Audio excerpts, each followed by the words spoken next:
Hi, I'm Julie. And I'm Richard. We bought a chalet. Come on in. Let us give you a tour. The land is remote, so remote that our cellular phones don't work here. We felt very passionate about respecting the environment. This house was built with the objective of being environmentally friendly, but also it had to look amazing. The house is self-sufficient. Everything's in place for us to be off-grid. We went for a wood-burning furnace. We have also solar panels that gives us the energy that we need in terms of electricity.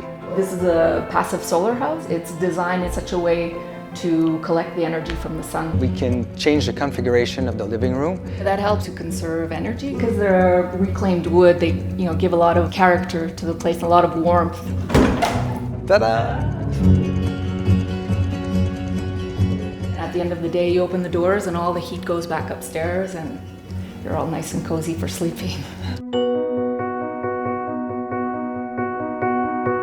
Here we are in the kitchen. I try to get Richard to do all the cooking, but it doesn't always work.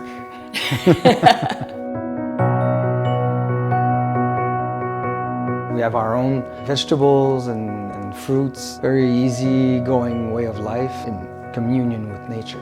As we were designing the house, we had a little health scare, and then all of a sudden we started thinking about all the materials that were going to go into the house, choosing only things that were non-toxic, that wouldn't promote cancer, and that would help us heal in general, or at least stay healthy. The whole electric system is shielded so that there's no magnetic fields, no chemicals, no toxins.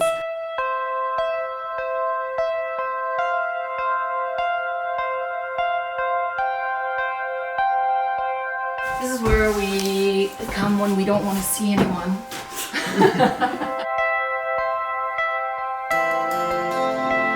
This is the master bedroom. It's kind of like a luxurious suite. You can spend hours here and just really relax.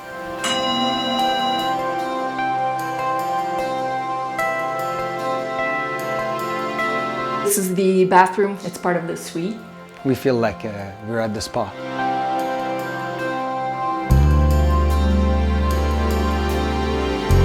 The guest room. We tell all our friends that it's their bedroom, so they each think that it's their own personal bedroom. You come here and you relax. You feel that you're not attacked by the Wi-Fi or the craziness of the city. You live with nature. No matter what happens, we're not the kind of people who think about, the apocalypse, but if ever something happened, you have this house that runs off-grid where you can grow food and just live.